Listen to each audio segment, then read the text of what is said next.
Hello, everyone, and welcome to this third Coalition Connection event on sustaining patient advocacy post-COVID, presented by the Global Cancer Coalitions Network. My name is Andrew Spiegel, and I'm the Executive Director and co-founder of the Global Colon Cancer Association, a proud member of the GCCN. The Global Cancer Coalitions Network is an informal network established in May of 2020 in response to concerns about the impact of COVID-19 on member organizations and the communities they serve.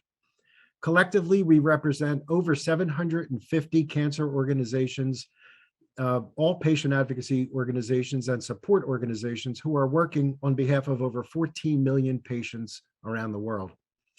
Today, I am pleased to welcome three advocacy leaders who will speak to how they adapted to the COVID-19 pandemic. More importantly, we will hear how strategies that have evolved during the global health crisis can be brought forward to a post-pandemic world, strengthening patient advocacy organizations so they can remain resilient and sustainable in the long term. So after the three panelists' presentations, the speakers will join me in this virtual panel discussion. And we will be talking about how they have strengthened patient advocacy organizations, how they remain resilient, and your questions will then be asked to the panelists. So if you can put your questions in the chat during the panelist presentations, I will then bring those to the panelists later on in the program. And your questions that you have asked upon registration, I have written down, and I will ask those of the panelists. So it is my pleasure to welcome our expert speakers as they give their presentations. I'm not going to read all of their very long, detailed biographies. These are the superstars of patient advocacy. And if you look at the info section on the right, that is where you will find a link to their bios, as well as a link to simultaneous translations. So without further ado, I'm going to introduce our first speaker, who hails from Canada. Ferg Devens is the past chair of the Bladder Cancer Canada, and Ferg is going to talk about how they overcame their drop in financial and human resource caused by the pandemic. So let me hand it off to Ferg. Well, thank you, Andrew, and thanks so much to the Coalitions Network. We certainly appreciate the work. We're a smaller world together today in the face of this pandemic, and we truly appreciate all the work that's being conducted. I thought first I would just quickly talk about bladder cancer's mission, and that being that we're really working towards a world where bladder cancer is just a memory. Our focus is on patient support, awareness, and funding research. This momentum we maintain through COVID-19 is remarkable. When I think back to those times when we used to get together face to face, we're inching back towards those times now in Canada with a lot of the restrictions reduced, but it's remarkable the way we've transformed in the face of COVID. We were already virtual when COVID hit, and I say that hesitantly though, because our staff who were working virtual all of a sudden had children and spouses at home working with them. So it wasn't necessarily a quick and easy transition. There were a lot of challenges. We provided a lot of our programs online, but we certainly had to move everything online. We had a lot of webinars and virtual meetings that existed, but again, we had to enhance those. And we really focused a lot of time on our website resources to ensure that when people were clicking through to Bladder Cancer Canada, they were getting their information quickly. And then, of course, communications. We are on all social networks and maintained a very strong presence there. So that initial reaction was, well, hey, we're already virtual. But our personal walk campaign each September raises about 70% of our annual operating revenue. So that was a massive concern for our board. Our patient education and patient support in-person sessions were obviously shelved. And we were in the process of recruiting a new executive director with a couple of other opportunities for staffing in the organization. So when COVID hit, there was a huge concern at Bladder Cancer Canada. So the focus of effort we delivered was patients first. Through this time, our focus, as it is as our number one goal, was to support our patients, and that became the primary focus for us, to keep in touch and inform. Our awareness campaigns were maintained. However, a lot of our awareness campaigns run in public transit and places where people gather. So obviously, a lot of that would not have been taking place given the restrictions under COVID. Our research funding was protected and partnered with the Canadian Urological Association. In fact, we partnered with them formally to double down on our research funds. And our newsletter content became our primary source of reaching out to our community. So our open communications, it was critical that we enhance our communications efforts across all of our social networks and our newsletter. We assured that we would have a rapid responsiveness. So everyone was really going to ground with respect to responding to our patient community, whether that would be through Facebook Messenger, a post on Facebook, a comment on Twitter, through our newsletter, or through our phone lines. The critical thing there was that we had a rapid response, getting back to our patient community quickly. The pivot to online, well, our virtual walk became virtual. We actually expanded from 20 communities across our country. Remember, Canada is a country that spans 6 time zones. So we actually moved to a walk where you are model, moving away from just the 20 traditional communities. And then we had information sessions that were about our community and were intended to be more inclusive rather than by community. They became national webinars and national opportunities online. Support for approvals. We did, through this period, actually strengthen our opportunities for advocacy with the number of partners in the industry to work together with respect to support for approvals and trials. So that was a benefit, I would say, through COVID, that we just locked in and we partnered and communicated.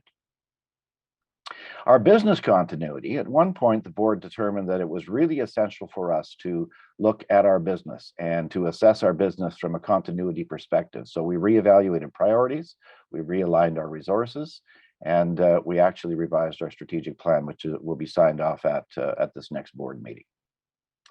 The channels of support were open. As I said, social networking became such a primary avenue and channel for us to communicate.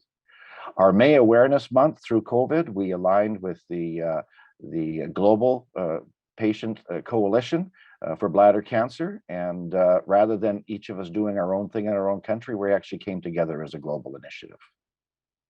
Our Bladder Cancer Research Network was created in Canada, which was, in the face of COVID, an amazing accomplishment to think that we could bring together our medical advisory and research boards to create this new opportunity.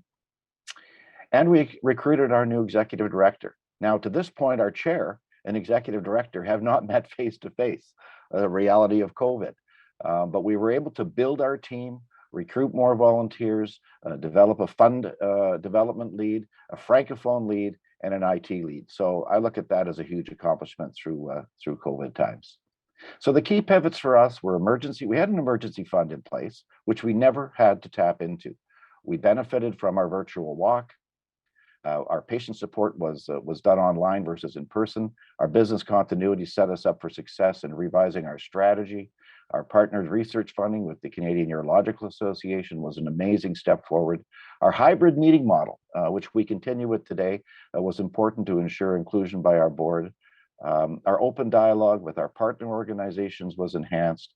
Our active board recruitment, which we continue, we now have 2 new board members through COVID as well, and our refreshed strategic plan. So I thank you for this opportunity to give some highlights. We're feeling pretty darn good coming out of COVID at Bladder Cancer Canada, and I look forward to the rest of the panel. Thank you. Thank you, Ferg.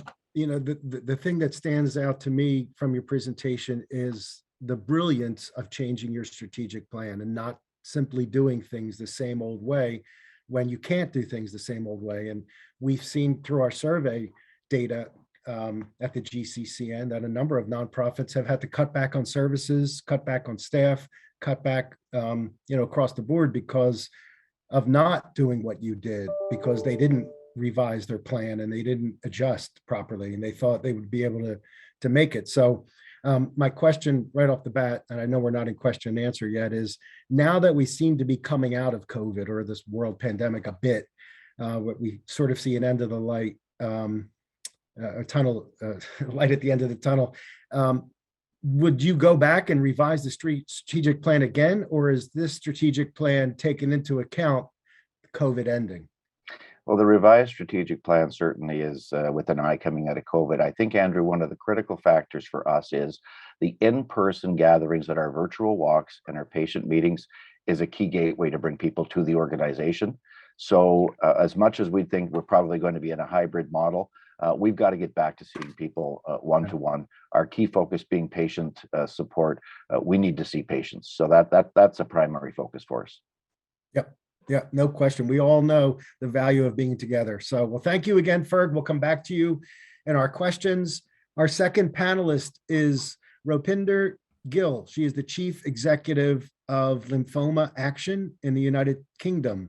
Rupinder will talk about the role that financial resilience plays in sustainability in the Lymphoma Action's work on the 6 characterizations of a resilient organization. So take it away, Rupinder. Thanks, Andrew. It's really lovely to be here and to be able to share a little bit about Lymphoma Action and how the last few years have been for us. So I wanted to start with just a little bit about ourselves. So we are a charity with 34 staff. We're usually 1.8, 1.9 million. We had a very good year last year. This is our mission and our vision, which is predominantly around information and support. And underpinning this, we've got goals around being the patient voice, providing support and peer support, providing good quality information, and also ensuring that patients can get good access to treatment and care that they need. Our 5th goal is our sustainability.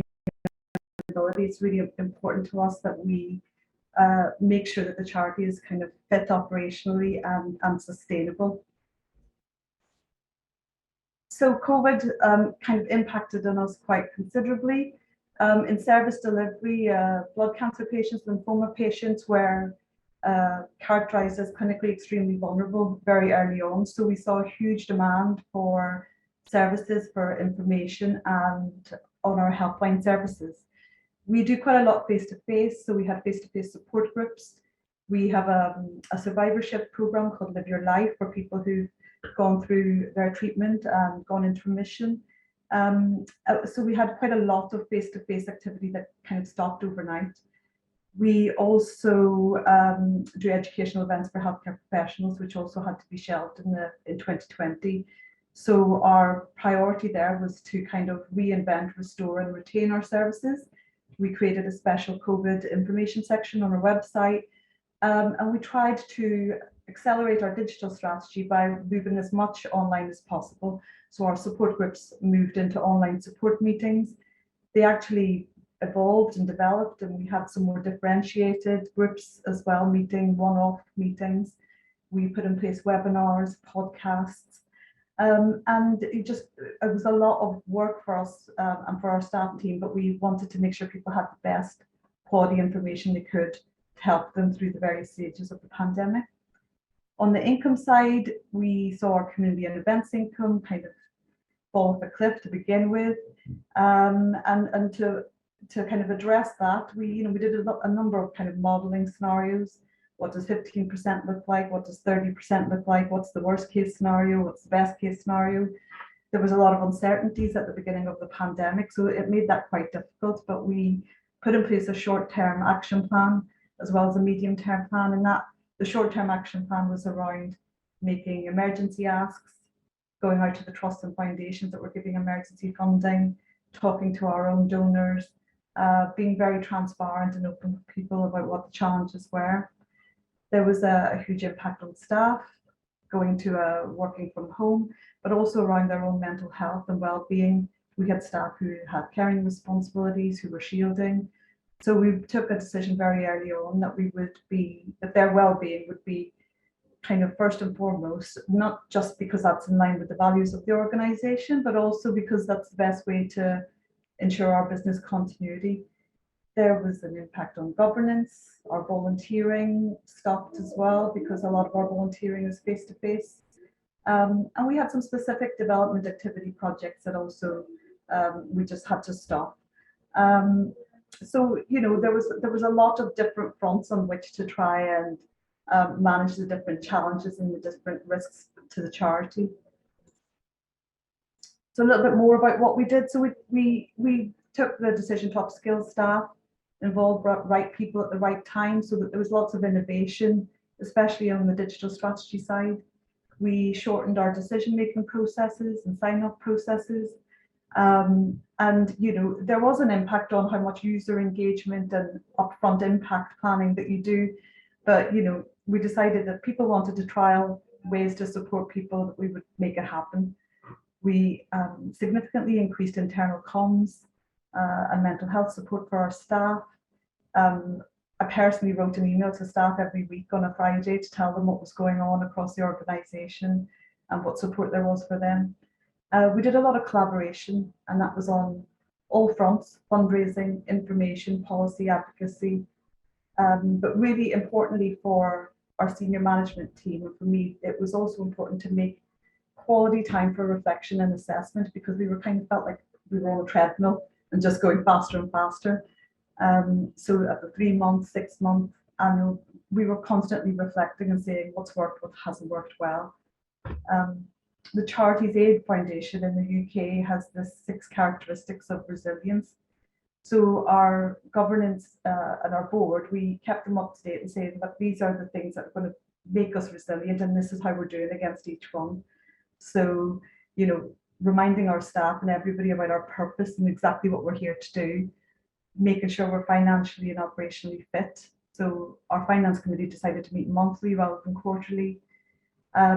Like I said, the impact assessments and that work was different and more challenging, but we could see people, you know, were coming on to our webinars. There was an appetite for the information, and there was a constant feedback loop with our helpline services, who were telling us this is what we're hearing, this is what we need to provide for people. On the effective leadership, I think it was crucial that we had a very good, open, transparent relationship between the board and our senior management team and myself. You know, they knew what they had to do, which was to make that space for top level looking at things rather than the operational day to day, but they did that leadership really well. And the awareness piece was also really important, being aware of what's happening externally with our peers, with other charities working in the blood cancer sector, with the different cancer alliances. And lastly, I think well networked. I think that really came to its fore in the pandemic, because when there was things that we didn't know, we needed to know who did know those, you know, so who were the people we needed to go and talk to.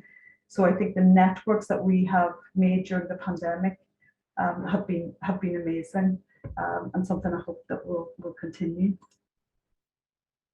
So just a bit on collaboration. So I mentioned the alliances for advocacy. So, you know, in the UK, we had the One Cancer Voice coalition of charities. We also did a lot of advocacy and policy work through the Blood Cancer Alliance and through Cancer 52. You know, we're a very specific, blood cancer specific charity, so we won't always have a place at the table. But as a coalition, we found that we were stronger. So One Cancer Voice, you know, it's over 50 cancer charities. Cancer 52 is over 100 cancer charities, and the Blood Cancer Alliance, you know, we were able to have a very strong voice on the things that impacted blood cancer patients specifically. We also actually did some service work with other charities. So with Leukemia Care, we provided monthly webinars around various things, but including, as you can see, COVID-19 vaccines, questions answered.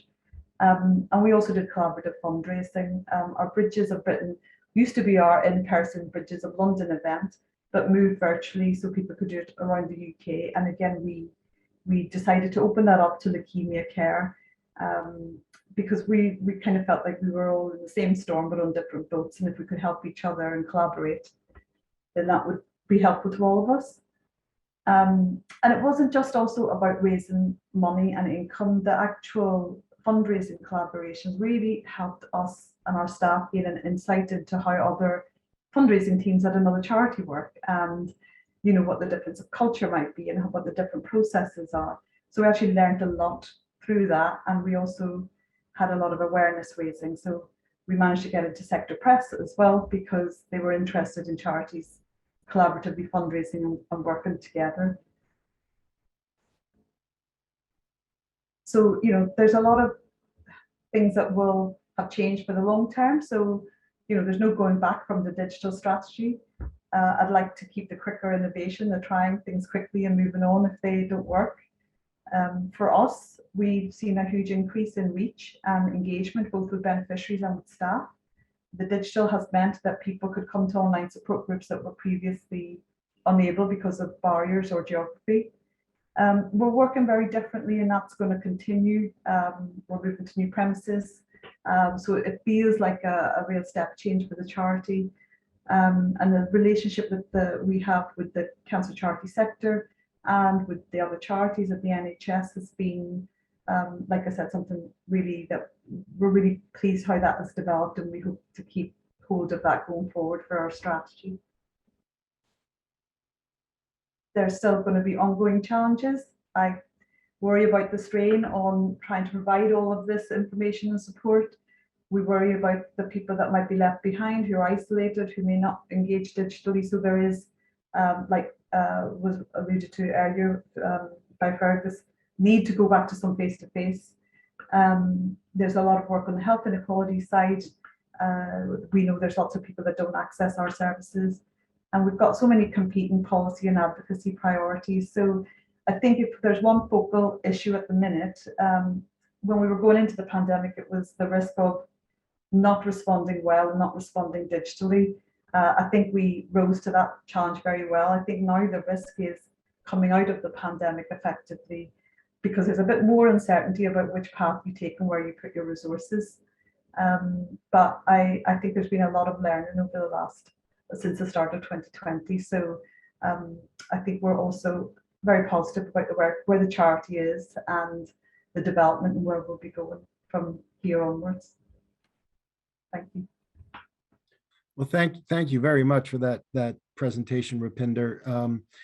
Sort of toward the end, you took my question from me, because my question was going to be, it almost sounds like there were some silver linings from COVID for some nonprofit organizations like yours, where you have increased your reach significantly, I assume, because I know in my organization we have, as a result of COVID, people are attending our conferences at a much greater rate than when they were just in person.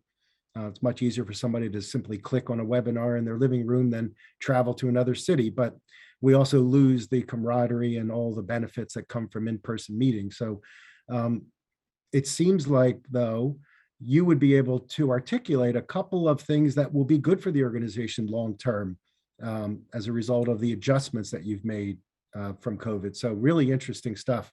And we'll certainly get back to you in the question and answer session. So thanks for your presentation. And last but certainly not least is someone very well known in the advocacy arena. And actually, I would recommend that everybody go to the bios and read about David, because the phrase that comes to mind about David is that he's got the skin in the game, right, David? David has been a cancer survivor and has had family members touched by cancer, like all of us, and he has dedicated his life to cancer.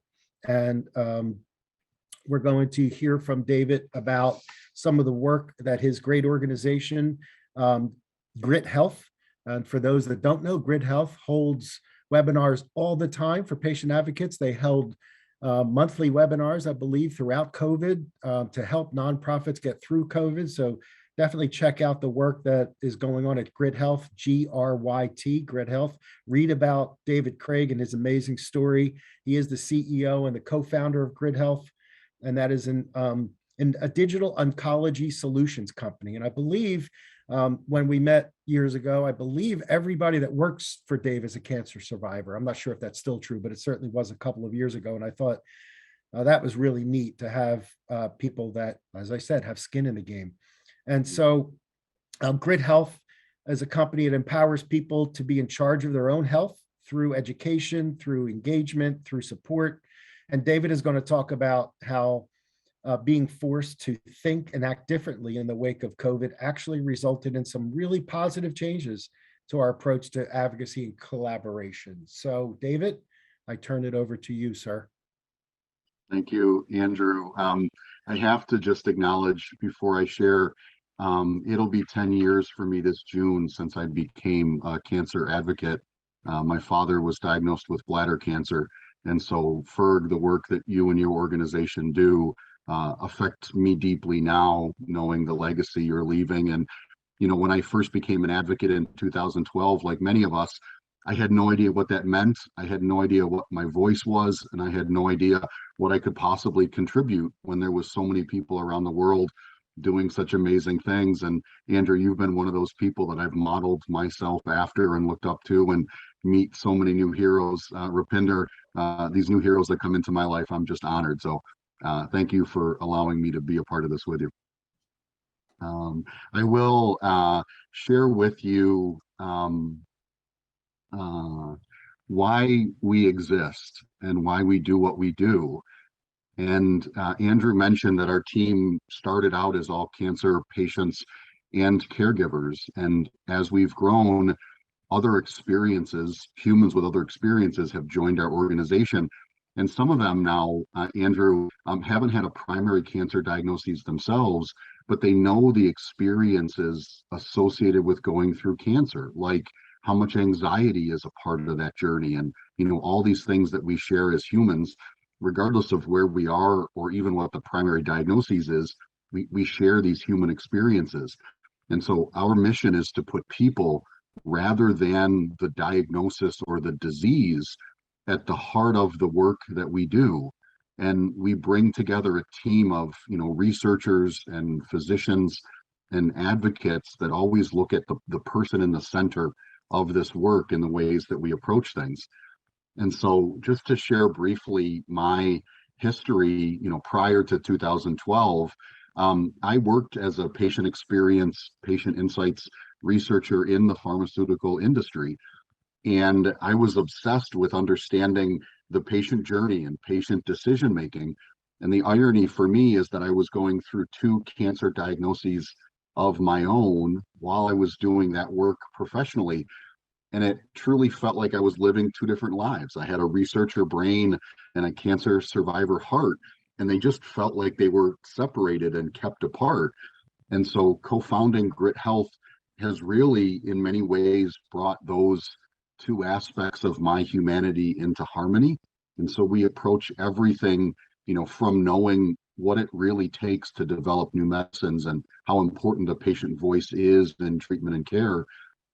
And we know what it's like to be the humans that are terrified and overwhelmed, and, you know, all the emotions that we can go through as patients and caregivers. I was incredibly fortunate to get accepted to a program at Harvard to really study business model and healthcare innovation. And so, you know, that has really ingrained in me how we learn the challenges we're facing to do something, you know, with impact as a result of it.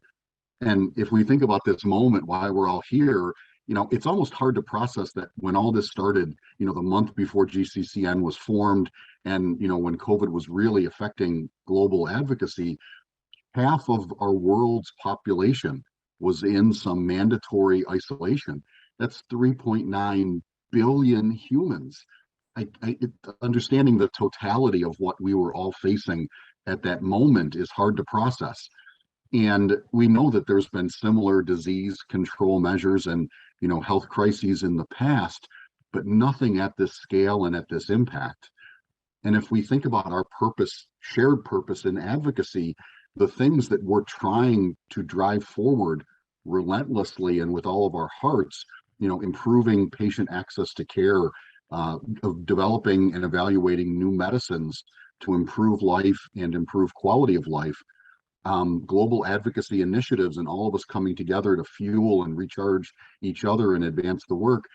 And also, we can't talk about COVID without talking about how it's really highlighted many of the racial and ethnic health and healthcare disparities that are now having a bright light shine on them. And there's so many of these things that almost were not getting the presence they needed to, you know, in our global space. And so that was our charge, our focus when all of this started. We were in a similar situation as both Ferg and Rupinder.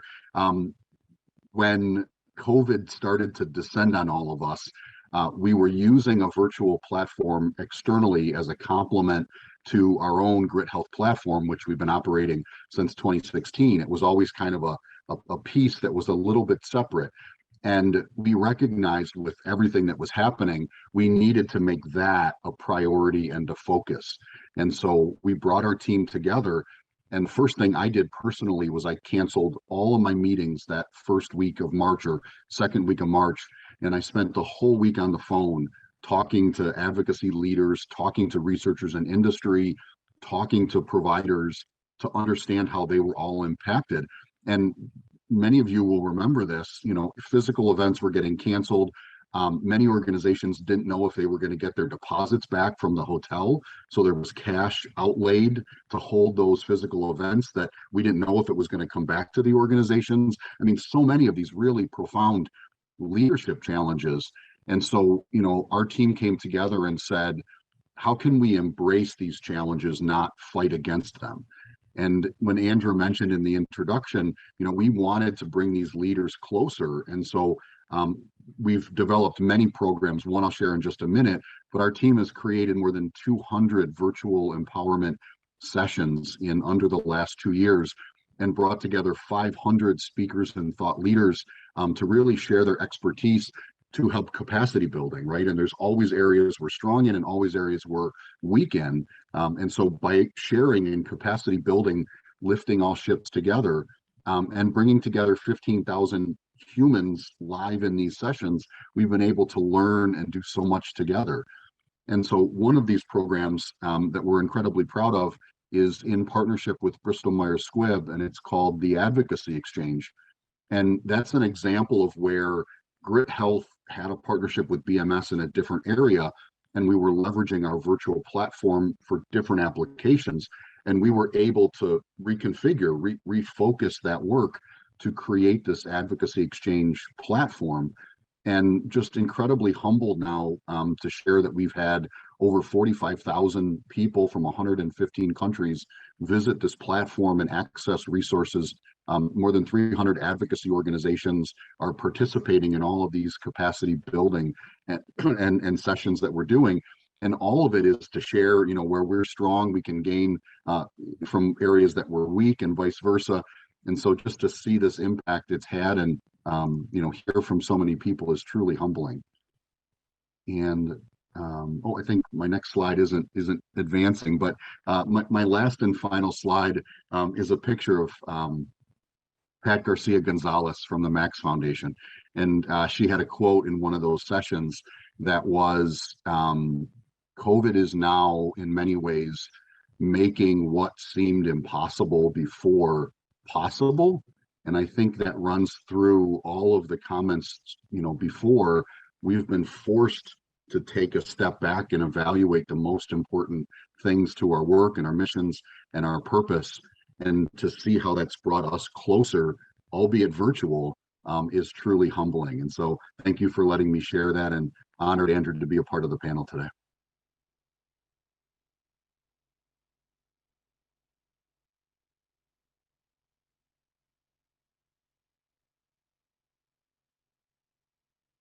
Thank you, Dave. Had a little problem there on muting, but I made it. Thank you very much. Amazing work. And I would encourage everybody to go to Grit Health, sign up for these webinars. They're invaluable to the patient community. He gets great experts, great topics, great interaction, just great platform. So thank you, Dave. So we do have some questions from the audience. And if anybody out there has some questions, please put them in the chat. They're being sent over to me.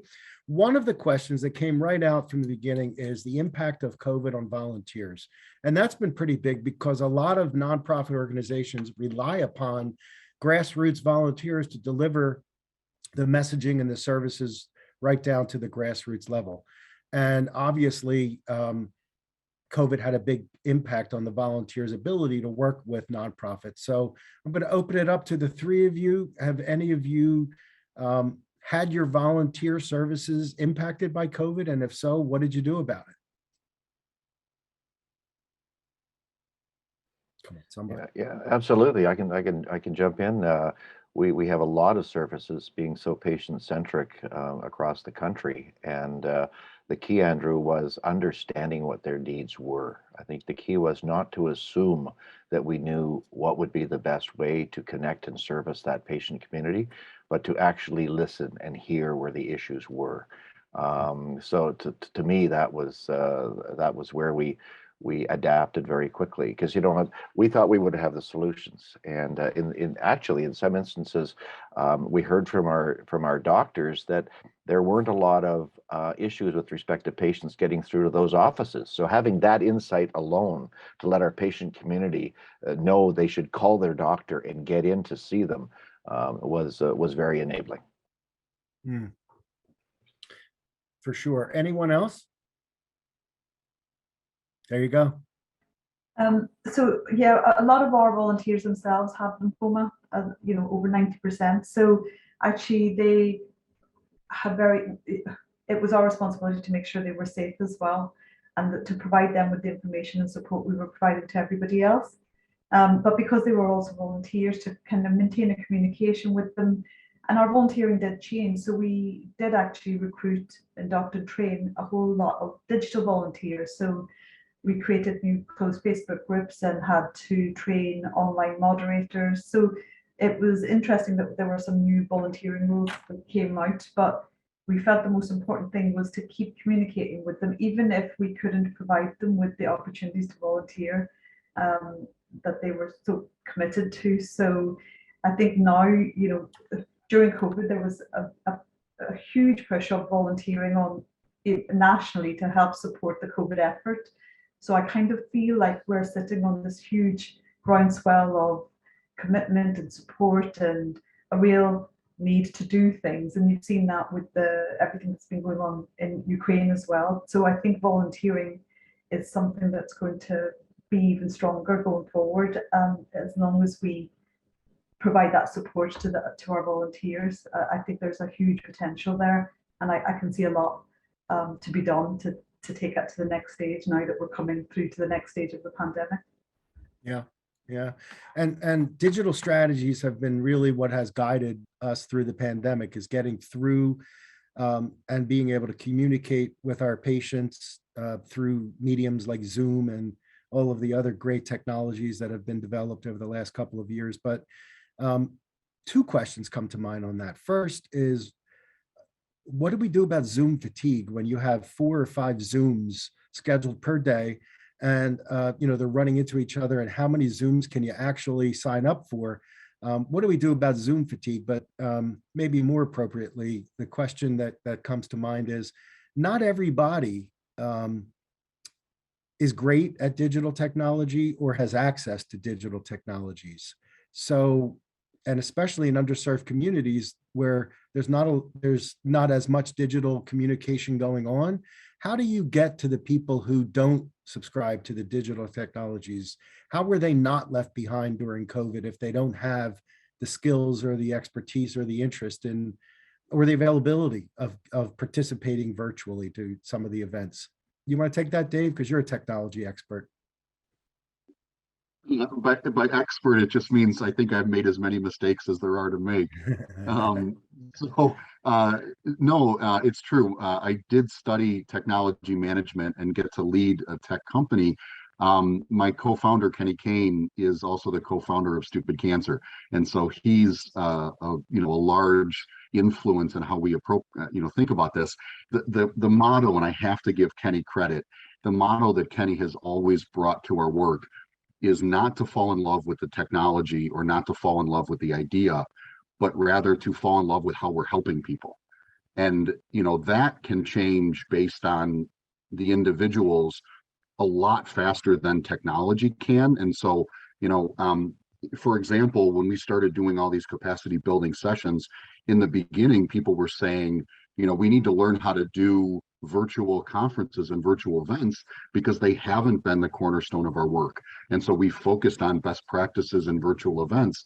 But then as we, COVID wore on and it took such a toll on us, people started really acknowledging the mental health and the burnout and all of these other things. And so the sessions started to really evolve to be more about our humanity and our mental health and coping and things. And so that's my answer is, we could have never predicted, Andrew, back in May of 2020, what a session might be in August of 2021. But by listening, that whole distance in between, that's where we arrived. Mm-hmm. Yep. And Rupinder, what about you? Have you noticed anything? Well, we realized quite early on that there was going to be a section of our beneficiaries that wouldn't probably engage digitally, or for example, people from support groups who really wanted to meet face to face and not do the online. So we developed a telephone kind of check-in and chat service just to keep in touch with people. So it's slightly different to our helpline services, but we are now looking at what we can do with that. It's a very small service at the minute, but we're looking to see, what more we could do to support those people who don't engage digitally. And I think that there's a huge amount of work going on here within the NHS. We've got around the digital divide. We, in making our online support meetings happen, did a huge amount of Zoom training to people that used to go to face-to-face support groups. So I think it's kind of, a couple of approaches, get people to have the choice of having digital if they want. So, making sure they can access the services, and then trying to put in place things to support other people who, can't or don't want to engage digitally. So it's a tough one, I think, and it's the challenge that we'll be facing kind of coming through the pandemic now. So yeah, any ideas, I'll be looking out for them. Ferg's going to tell us everything we need to know. How do we get to those who are not engaged in the digital world, or how did you? Well, I think that our tool primarily became our newsletter. Now, it's not a paper newsletter. It's issued via email, but the majority of folks have email. Now, they may not be on Facebook or LinkedIn or Twitter or Instagram. And in bladder cancer, we have more of an aging population, but email really served us well. We've grown our subscription list from 7,000 pre-pandemic to 10,000 today. And given that there's 80,000 bladder cancer patients in Canada with 12,500 new diagnoses a year, I'm really proud of what the team has been able to do through COVID in reaching another 3,000 subscribers. And I will say, I think the magic potion there has been the storytelling. Our communications director has really focused hard on getting patients to tell their story. And as a bladder cancer patient myself, and as cancer patients around the world, when you first hear those words, you have cancer, you really think you're alone. So I really believe that the storytelling that we've done through our newsletter has really benefited us building audience. Mm-hmm. Yeah. So panelists, individuals we know have been suffering financially over the last couple of years. Most nonprofits around the world have said donations have dropped. So what are the key learnings from your experience in the pandemic to help the groups that are suffering to maintain solvency? Any recommendations? Why don't we start? Why don't we stay with you, Ferg? Well, I think, our founders at Bladder Cancer remind us day in, day out that our success over all these years has been our focus on our patient community.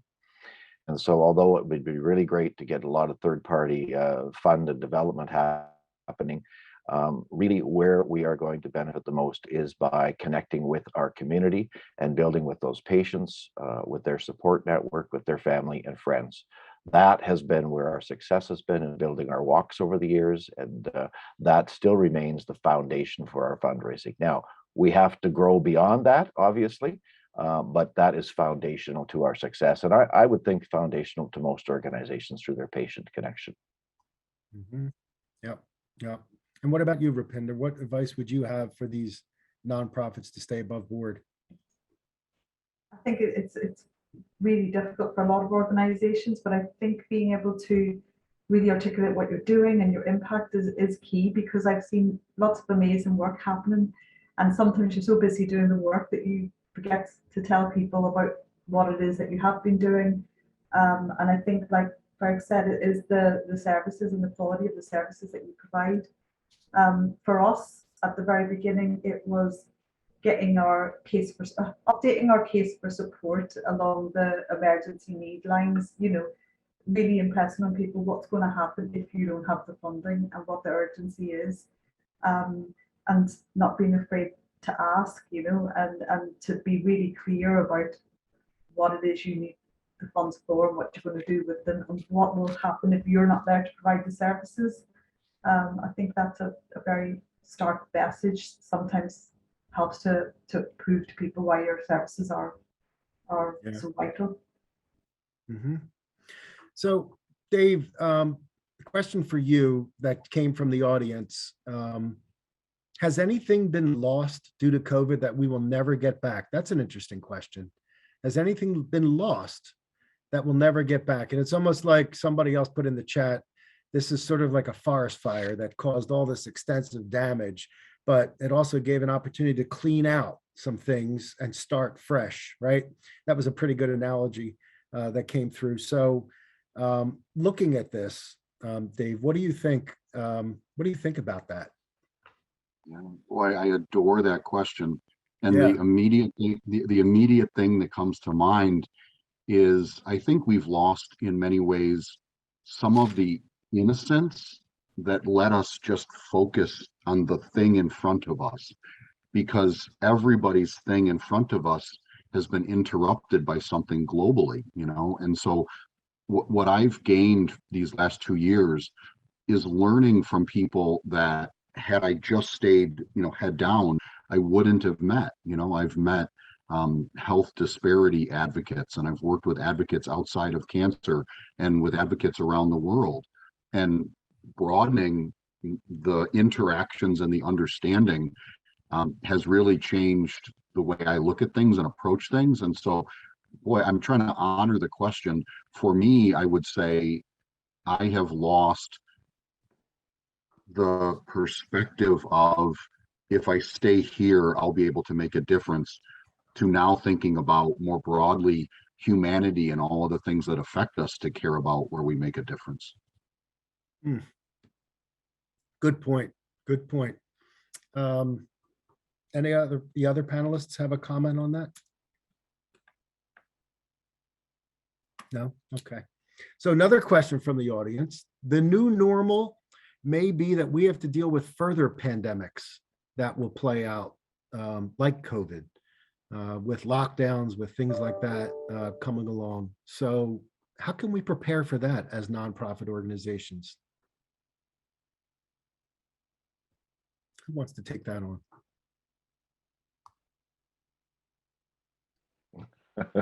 No one.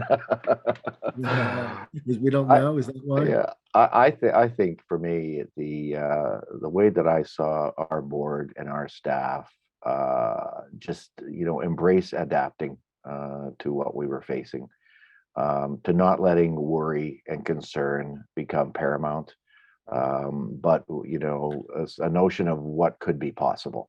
I mean, we really didn't know what we were going to be in for. But one thing we knew for sure is that we had to survive. We had to restructure. We had to look with a different focus. We had to adapt our programming because we wanted to continue our programming. So you couldn't do face-to-face. You had to go virtual.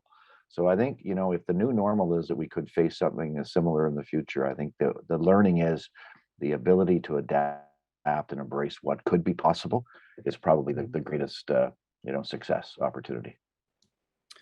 So, Rupinder, if we get another wave of COVID, are the changes that you have made strategically and operationally permanent now in case another COVID comes along?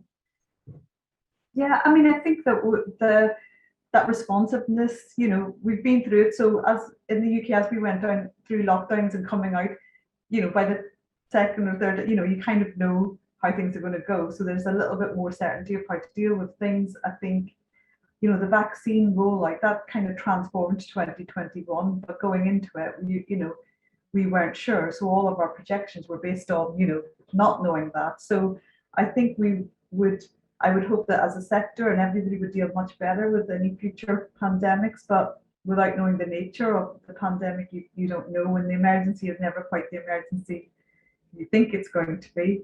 But I think, yeah, I think we would be better placed. I think my worry would be, and going back to the question of what have we lost, is that way of working with our staff, which was not so reactive all the time.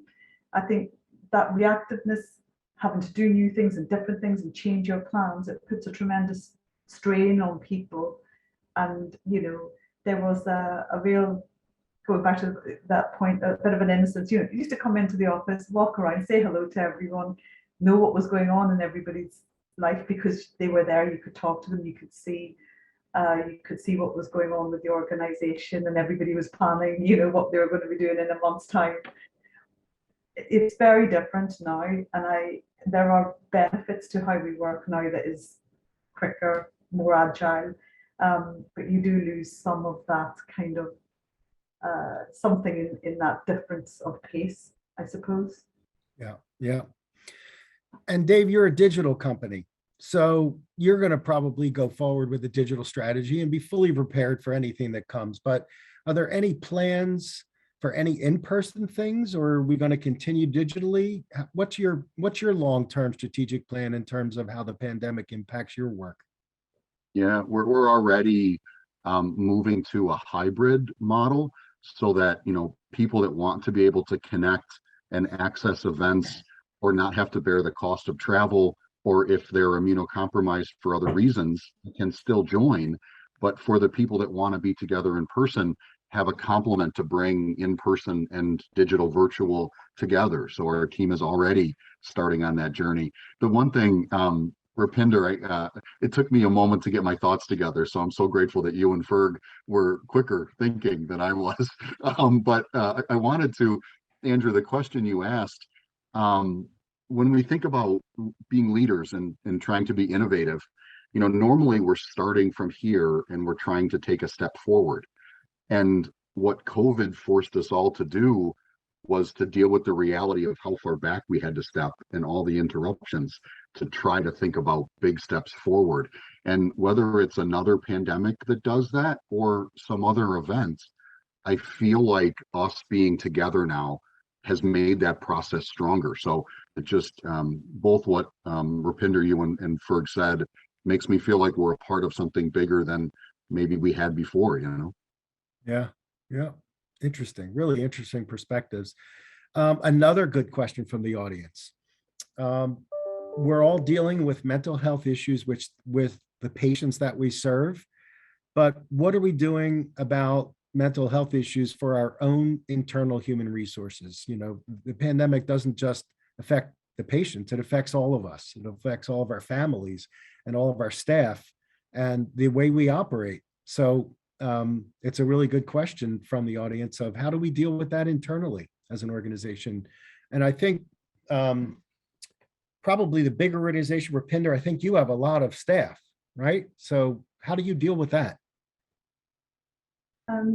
So we had a focus on staff engagement and staff mental health from the beginning. As I said, you know, we realized that our staff all had very different circumstances themselves.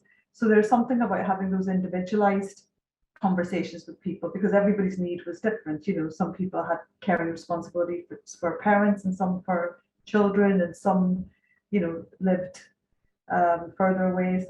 So there was a lot about having individual conversations and understanding what people's needs were. But we put in things like a mental health first aider. We put in mental health resources, which covered everything, and the things that even, you know, we wouldn't have thought of that were coming to the fore. So, you know, signposting to where you might get financial advice, or signposting to where you could get support if you were isolated at home. So we tried our best, and there was some great work by the mental health charities, including Mind in the UK, who put out quite a lot of information.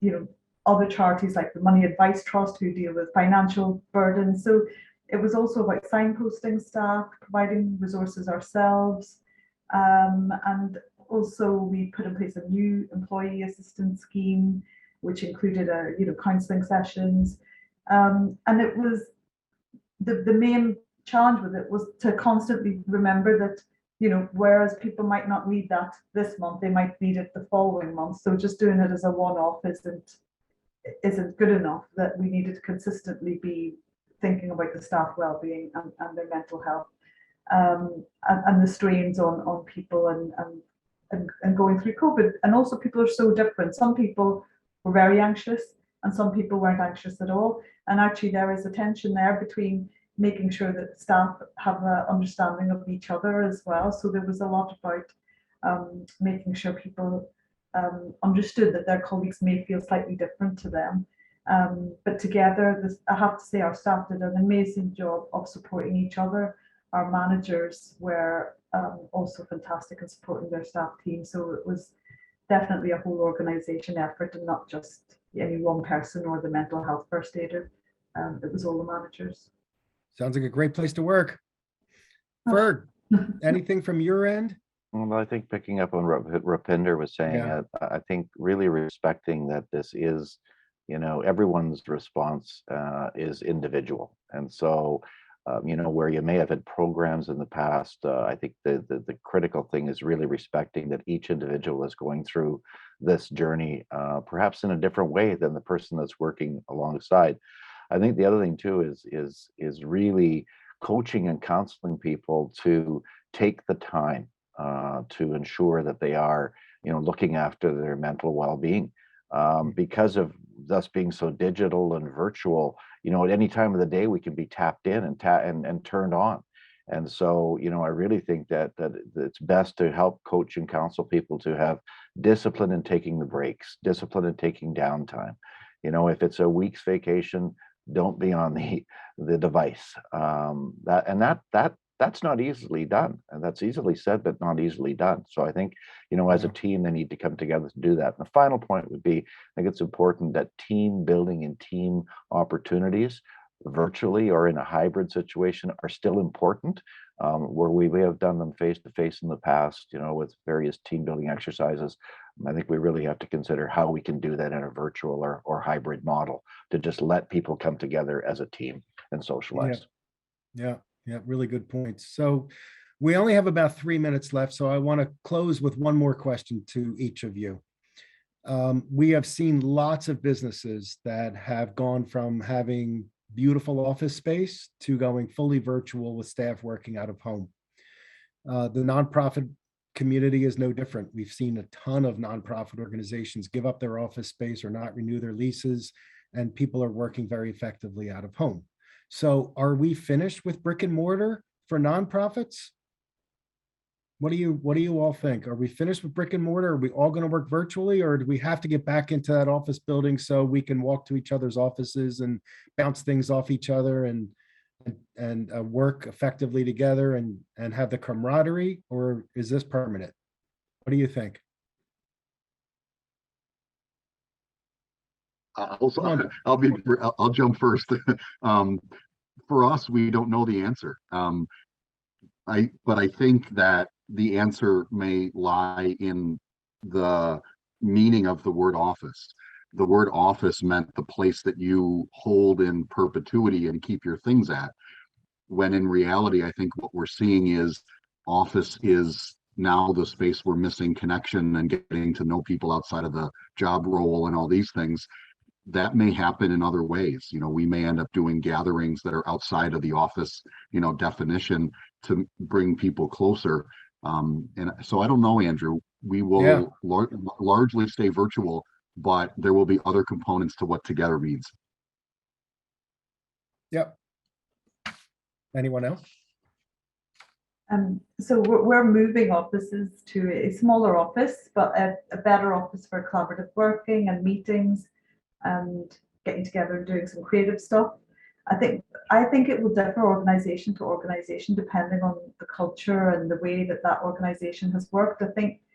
I'm not sure that there will be a right one way for everybody, but I think for us, you know, the size that we are, you know, we're not such a tiny organization that we all work from home and it's fine, or such a large organization. I think we're at the space where, you know, we need some getting together because otherwise we miss what's happening. You know, it's little things that you start to pick up on that fall between two stools because you're not in an office overhearing something. Yep. And I think there is also something about the mental health aspect of, you know, leaving your house. Like for me, I'm talking personally, you know, leaving the house and getting away from it and coming to an office to see other people. It definitely is something that I value. So I suspect others might too. Yeah, yeah. Well, we're out of time. So I want to thank each of you, Rupinder, Ferg, and Dave. Want to thank each of you for taking your time, bringing your brilliant perspectives to us and to the audience. And while the pandemic challenged us more than we ever thought it would, it did force lots of us to shift our thinking and try new approaches and new strategies, from the fundraising side to the human resources side, to really every aspect of management and strategic planning of a nonprofit organization. And I don't think any of us would have wished COVID on anyone, but we can take away many of the lessons learned and the examples of good practices that all of you have shared today. And we have seen collaboration in being a key for many of us today, and many of us are experienced that at the Global Cancer Coalition's network. And we've certainly learned that we're more interconnected than we ever thought possible, and that by working together and thinking differently, we are better positioned to weather any storms that may arise in the future. And so on behalf of the GCCN, I want to thank all of our speakers and thank the audience for participating. We hope you found this valuable, and we will see you at our next one in a few months. And thank you everyone for attending. Have a great rest of your week. Bye-bye.